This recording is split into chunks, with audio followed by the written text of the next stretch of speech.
It's Emily Rand with ESPN Esports, and I'm joined by Jordan Corby, who you might also know as Lyric from LPL English cast for this LPL show. So, Jordan, first of all, thank you so much for joining me, especially since it is 8 o'clock in the morning over at in China right now. Yeah, just doing my part to get that LPL message out to the world, but it is 8 a.m. and it's kind of your fault that I'm here. Yeah, thank you. I'll return the favor anytime. I'm always up watching LPL games at my 3 in the morning, so you know. First of all, I think I just want you to introduce yourself a bit and talk about how you came to join the English broadcast, because you're a relatively recent addition and you actually have quite a lot of coaching experience.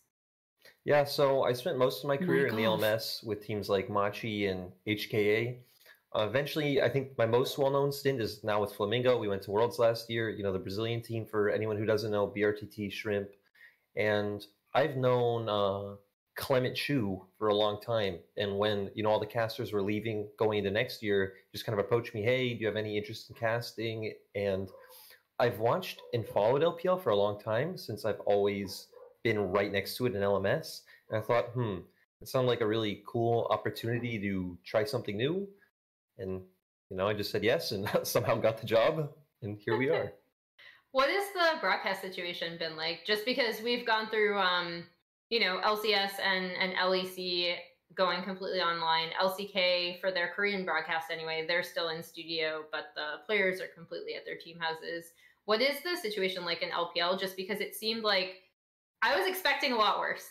I'm really familiar with online tournaments in China, and there are stories in the past, the things have not gone well, but the LPL broadcast on the whole has had very few hiccups. So just what's your setup like, and what has it been like casting remotely? Well, I mean, yes. You guys aren't remote, but the teams are. True. It's super weird how, thinking about it, we even almost have no delays. And it is just like every other region where, every team's doing it from their team base, especially teams like WE that are super north. You would expect there to be problems, but there aren't. And everything's still running out of our studio in Shanghai, and Shanghai's pretty much back to normal now. And yeah, we're all still in studio. Our production team is still all in studio. There's just a ref in each team's gaming base. And again, somehow it's running smoothly, but I am very shocked. Yeah, we probably just cursed it. I'm sorry, LPL broadcast, for what we just did. So after that introduction, let's dive in. The first team I really want to talk about, and the game I really want to talk about, is IG eStar, because I feel like a ton of people were looking at this and they were like, is this going to be the game that really shows eStar aren't as good as maybe we expected them to be? And they completely destroyed IG in both of their games. What did you think of this series? So when we came in, I think me and most of the team thought, okay, this is going to be a really back and forth series. But if it is a 2-0, I expect it to be for IG. I expect eStar to get figured out and teams to start kind of playing more defensively, especially around this bot lane play. Because we've already seen from teams like Suning and EDG that if you can defend their aggression bot in mid game when it's a neutral game point, they really don't know what to do. But that's obviously not what happened at all. Yeah, we saw that last night against LNG for sure. I think the thing that surprised me about this series the most is that eStar really were able to do their thing completely unhindered. So IG did not look like they prepared for this at all. Because I do think we have seen teams preparing a little bit better for eStar, right? We've seen the Thresh fans coming out. We've seen more attention bot lane. We've seen more attention setting up around neutral objectives. I mean, last night, LNG, I think, did a really good job of defending eStar, very obviously swapping their bot lane to get Herald, because eStar really love, more Dragon than Herald specifically, but I think they just absolutely love playing around those neutral objectives, and I think that it can be very predictable. But IG came into this, and there's a specific bot lane play that we're going to pull up here. But how do you not know that this is coming? Because they do this in 90% of their games, we have Wei coming down to gank bot, and IG just look like they're completely caught out, not prepared. They're pushed up. Xiaoxi is on his best champion, in my opinion, on the Thresh. And from this point on, eStar are just able to snowball that bot side really quickly. So did it surprise you at all, like the lack of preparation that IG came into this game with? It did, but also didn't, because when you think about it, we do have so many games, right? We have teams are playing games every 2 or 3 days. It makes you wonder of how much prep time do you actually put in for each team, and how much you just say, okay, we're going to slow it down. We're going to like ease up. And then in playoffs is when we're really all in on, putting in prep, because we'll have maybe a few days a week, something like this. But I guess the biggest surprise is, again, like you said, eStar do this almost every game. So even that you haven't glancingly just watched an eStar game and said, they put a lot of resources into the bot lane and play differently, is just insane. And also makes me wonder, can teams start punishing IG's bot lane? Because I don't think we've really seen a team do that. And we don't really see Ning or Leyen play around bot lane almost at all. Yeah, I mean, IG, I've really loved the addition of Puff and Southwind. I loved them last year when they were on Vici, even though the team itself was not doing well. And they have pretty much been given free reign. IG has also, I mean, kind of outside of this eStar series, IG kind of has put more attention on giving them favorable matchups. And in this series, I feel like IG just drafted in a vacuum, which they do about half the time anyway. Yep. They really just focus on getting favorable lanes for their laners. And this includes Puff and Southwind. I think their super early drafting strategy, like way back in week 1, really focused on putting Southwind on Braum specifically, where he looked insanely good.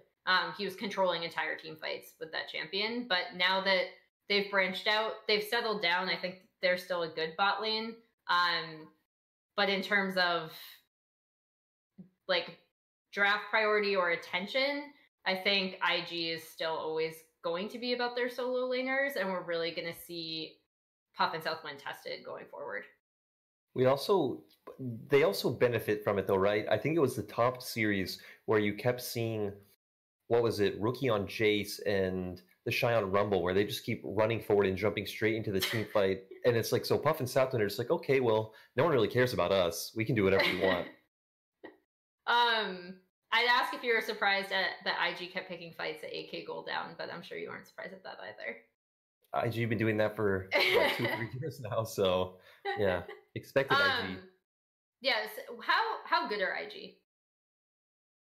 That's hard. I think we have a really, maybe not clear to everyone, but in my mind, pretty clear top 4 in like FPX, eStar, IG. And even though RNG lost, I think RNG's there to where when we get to playoffs, I do still expect these teams to, be the contender for the title. So I'd still feel pretty good if I'm IG.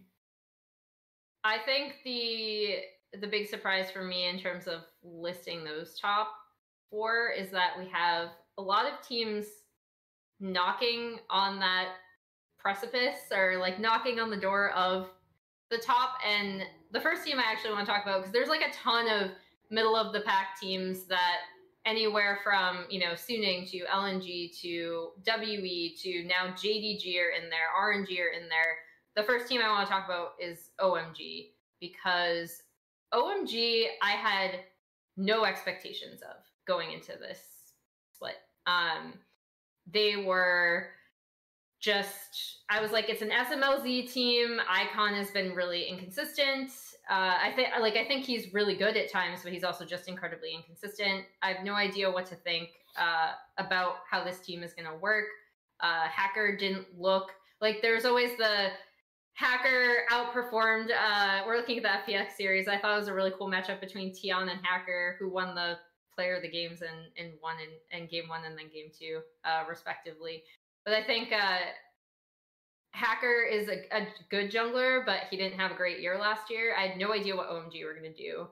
And they've looked surprisingly good. Like in this FPX series, you're seeing it now where they're diving, like they're skirmishing top, but they had a great game plan for game 1, which is just attack Gimgoon over and over and over again. I'm sorry, my neighbor's dogs are barking. But attack Gimgoon over and over again in the top lane. And especially since Doinby was on a Vladimir, which means that he's just going to get shoved in. He can't really shove out the wave as well and roam to side lanes like he likes to.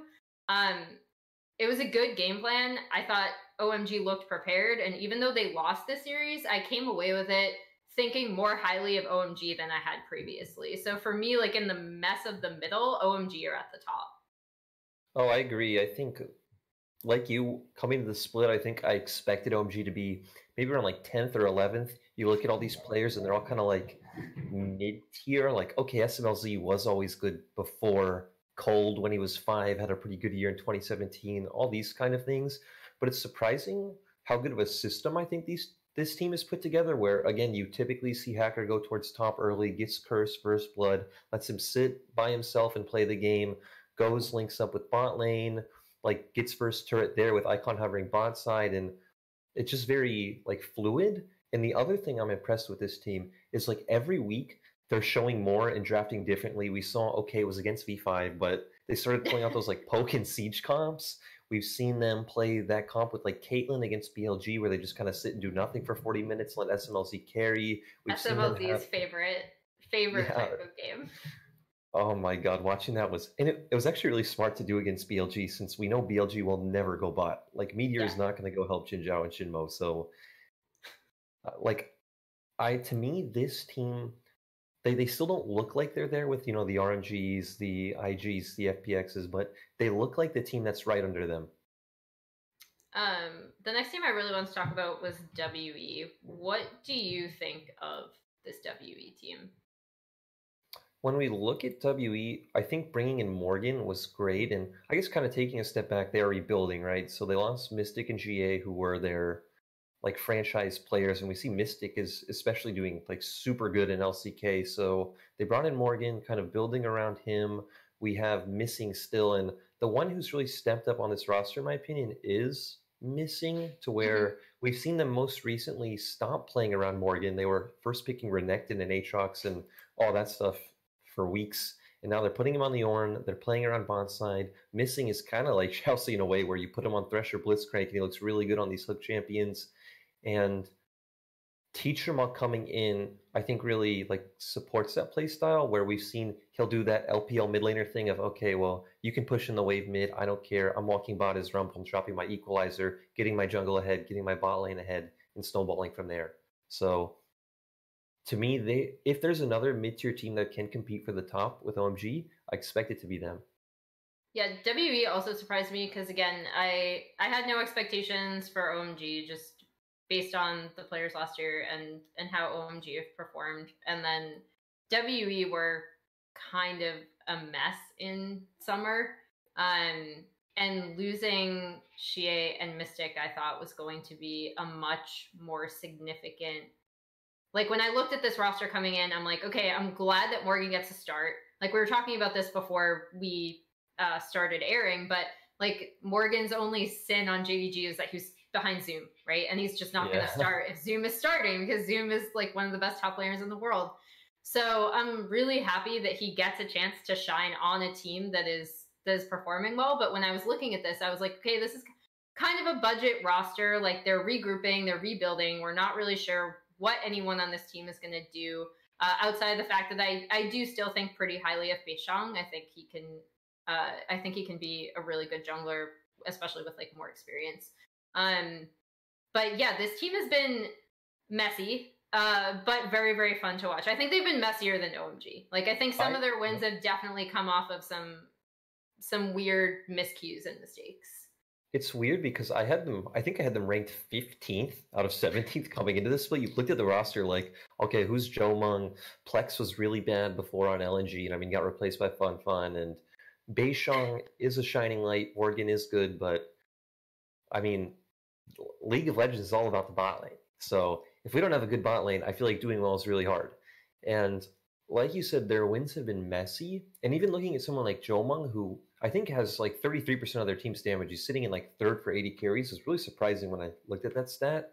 He's making a lot of mistakes, but he's still being set up well by Beishong and Missing to where, I mean, they're just getting a lot of early game skirmishes, getting them ahead and finding numbers advantages that you wouldn't think they are. You were just talking about Morgan. He's so good at like Zoom, those TP timings and roaming first and things like this that, yeah, I don't know. WE has been probably the second most pleasant surprise after eStar.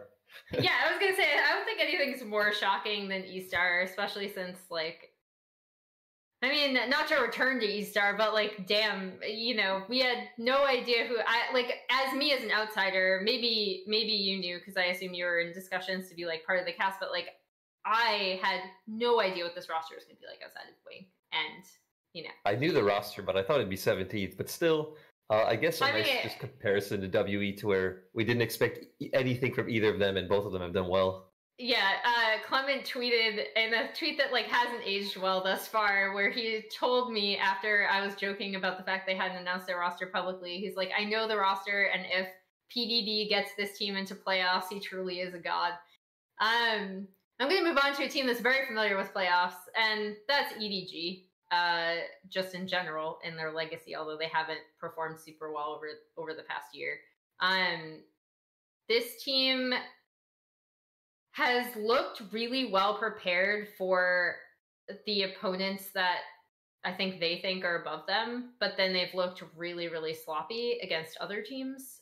So I'm not really sure where to place EDG right now. I know another weird thing that's going on is that they were until this week, because I know they tweeted that JJ and Zinni are back in their team house and undergoing like their quarantine thing, so they should be available for their next match, I believe. But Junja is a player that I expected nothing from. I expected less than nothing. And I mean, you're probably a lot more familiar with him than I was going into this, but I was like talking to a few people who watch LMS a lot more closely than I do. They were just like, he's okay. He's probably not going to start. And in an emergency situation, he has to start. And they've done really well with putting him on things that I think he's comfortable on, so they don't have to worry about him. It's really funny because, so his story, from what I understand, is, again, he never played in LMS. He played in the ECS, so LMS second division. He was a top-rated jungler on Korean solo queue, so that's what got him picked up in the first place. Like, oh, this kid has potential. But like you said, we've really only seen him on Jarvan and Sejuani. It's kind of funny, too, because the LPL teams see Sejuani as budget Jarvan, but EDG clearly thinks of it the other way. But when you look at this team, I think the cool thing is that my guess is he's just doing what he's told. You see him constantly going mid, constantly going top. And I think their team identity is just very clear. They don't put much resource into bot lane, which is kind of surprising when you have someone like Hope, who I think takes a lot of resources throughout the whole game, but not in the early game. And they're just doing really well at snowballing off Scout. And you were talking about their preparation. I'm actually pretty close with one of their coaches. He was a coach with me on Machi, and he says they're all working really hard. And like once the quarantine happened and their team lost their starting players, their boss came in and said, hey guys, I still want this split to mean something. Like, you all keep working hard. Bonuses will be there if you get a good placement. And I mean, it's really motivated this team. That seems to be working. Yeah, I mean, it's also just weird, like, not only because of Hope and Mako. I actually don't think I thought as highly of Hope as you do going into this, and then he's impressed me in the split. I didn't think much of him coming into the split. But EDG, if you look at them historically, even with Clearlove not playing, they tended to over-focus bot side. Like, bot side was always there. That, like, they're always going to attack bot side. And so this team, to see that they're paying so much more attention to the top side, to see that they're trying out more around mid jungle with Scout, has been really illuminating to me. Like, I've been waiting for EDG to kind of try to branch out and try something new. And now that they're finally doing it, that excites me, because if this team improves, they can then be really dangerous by playoffs. Can you just imagine like the former EDG top laners from years past, like sitting there watching these games and be like, "What is going on? They're diving top every minute. Like, where was this attention for me?" Mouse is sitting at home and he's just like throwing stuff at his monitor right now, like in anger. No, I from what I've heard, Mouse is like actually pretty nice, so I don't think he'd do that. But That's like they dive Audi's lane like every minute. It's like, what is going on? They love this guy. Yeah, it's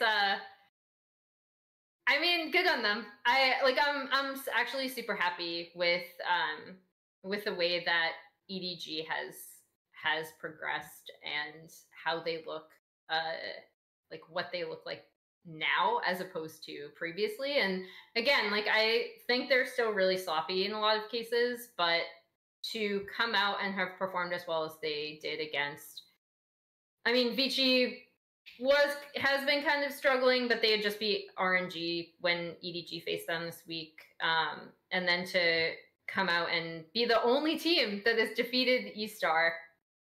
Yeah, they have a pretty good resume. They've beaten eStar and JDG, so they're looking good.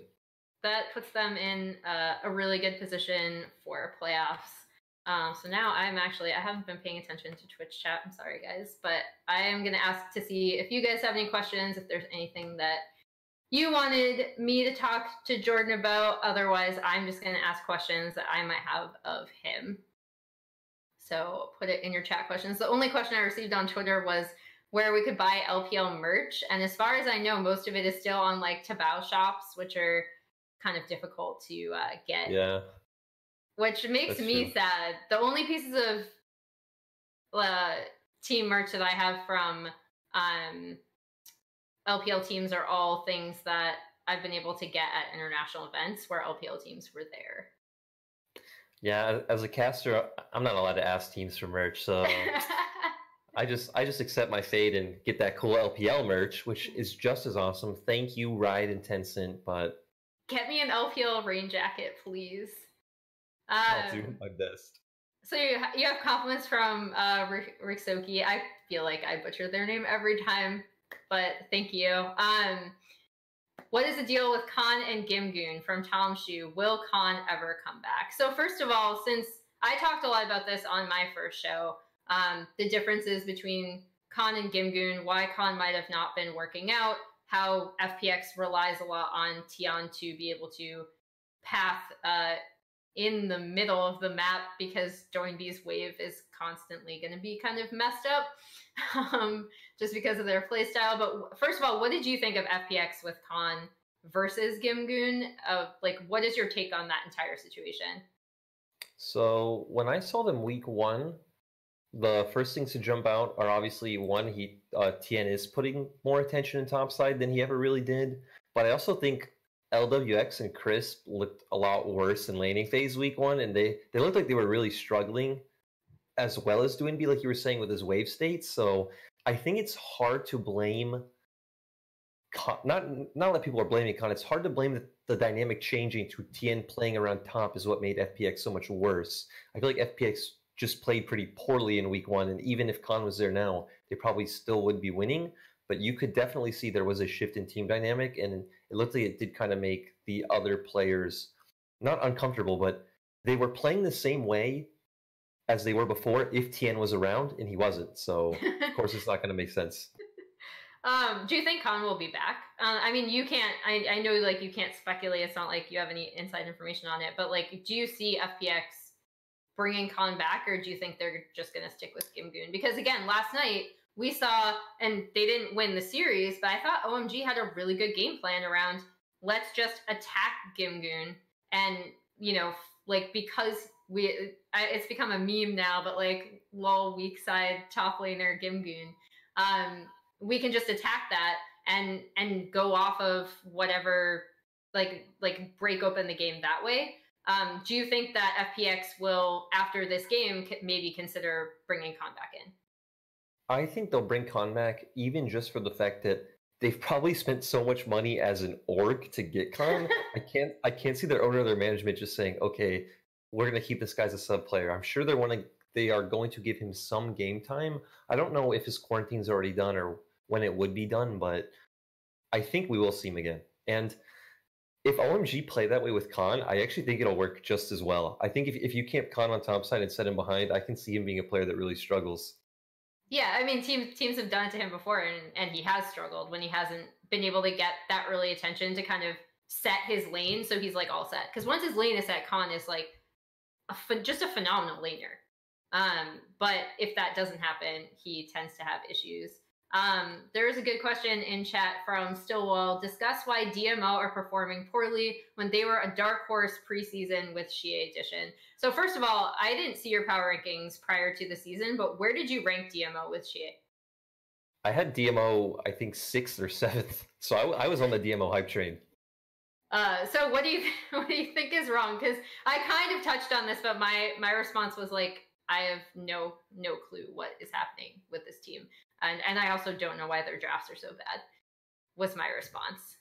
But yeah. I want to hear your take on DMO. I agree with the draft point. I think their drafts are really weird, but we've seen them play with Xie most games. And I do think the team looks better with Xiaowei, like with Twyla for it kills me to hear that. I agree with you, actually. But like, it kills me because to me, Xie individually is such a more impressive player. He is, and like even in the games he would play when they lost, he still looked pretty good. And I remember he had a Kiana game, I think against FPX, where he almost single-handedly carried that game. But I don't know what it is about Xiaowei being in the roster, but they just look so much more comfortable playing like the front-to-back team fights that we've always known DMO for, like setting up for Gala in this style. But I also think teams have figured out how to play around Natural. We saw last year Natural came in and he like added a lot of like spice to this team.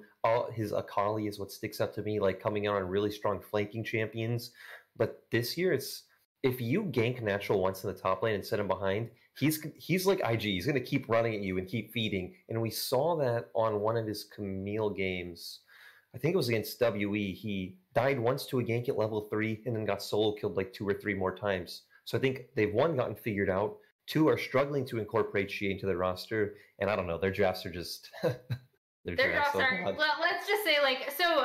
Just a general broad thing, something I've kind of talked about on Twitter, more talked about with friends and analysts off of Twitter. One of the reasons why I actually don't focus a lot on LPL drafts is because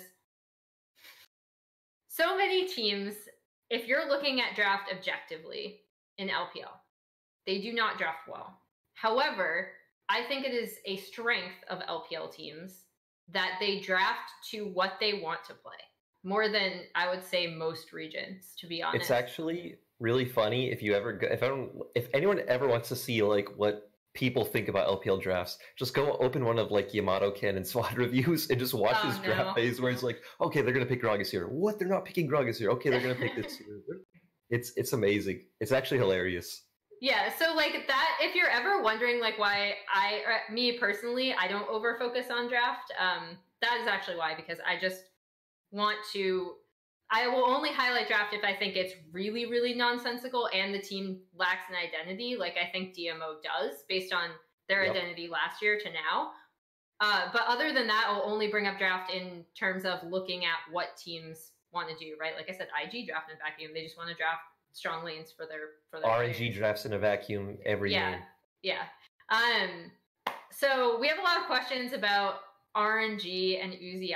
So I'll end on this just because I think RNG are a team that just played last night again. We both watched those matches. Everyone, I guess, wants to know, do we think Uzi will be coming back for playoffs or at any time? And what does that mean for the team with Betty? I actually ended my last show on an RNG question as well, I believe, where I was like, Betty is a phenomenal player, and I really think he's been performing well. I think last night we got to see Xiaohu finally have his moment where he's been unfairly criticized, I would say, for this team's losses. I know you and I were talking about this again prior to going to air, but just generally, what have you thought of RNG, and do you think that they will do what RNG typically do, which is to bring in Uzi later on in the split? So just starting with what I think of RNG. I honestly think RNG are the best team at using pressure and priority in all of LPL. You don't see another support. I know last year was all about Crisp, but I think this year it's been all about Ming. Ming is constantly on the map making plays, setting up Xiaohu. We've seen him even go top a couple times for Longxing, which last year would never happen. So it's funny because you see a lot of people kind of meme it like, oh, now that Uzi's gone, Ming and Xiaohu get to play the game, haha, like in their losses. And it's like, that's actually true. Like, Ming is doing so much more on the map than he ever got to do with Uzi. And I like watching this team with Betty. I think Betty's great in team fights, looks really strong in lane. I remember, what was it, 2017 or 2018, he had an amazing MSI performance. He's proven time and time again he's an international AD carry. But sadly, I think Mr. Big Boss Man Uzi will come back just because this is RNG. You know, he is the staple player of RNG. And if he wants to play, I can't imagine that org saying no. Yeah, I mean, I think the other thing to bring up to like reiterate, just because I know there are always a lot of jokes around like Uzi is lazy, like, you know, no one on the team cares about half of Spring Split or whatever. Like, Uzi, like, guys, to stress this, and there are actual interviews that I can now go to point to, like, Uzi has serious health issues that make it really difficult for him to play. So I just want to keep reiterating that because I feel like that has become this kind of unfortunate joke around RNG that I will continue to try my best to correct just because I think it's a bit unfair. Jordan, thank you so much for joining me, for waking up at this time and chatting about the LPL with me for about a half hour. Is there anything final that you would like to say to the ESPN Esports viewers? Okay, ESPN Esports viewers, here it is. Victory 5, Summer Split, going to playoffs. That's all I need to say. Thanks for inviting me on the show, Emily. I have a friend who's the biggest Victory 5 fan, so they will be incredibly happy to hear that. Mole will have his time in the sun, or else please just find Mole a better team because Mole is a great player individually. Maybe someone can rescue him from Victory 5. Thank you so much, guys, for joining us. This show airs every Friday at 8 p.m. Eastern, 5 p.m. Pacific, and we'll see you next time.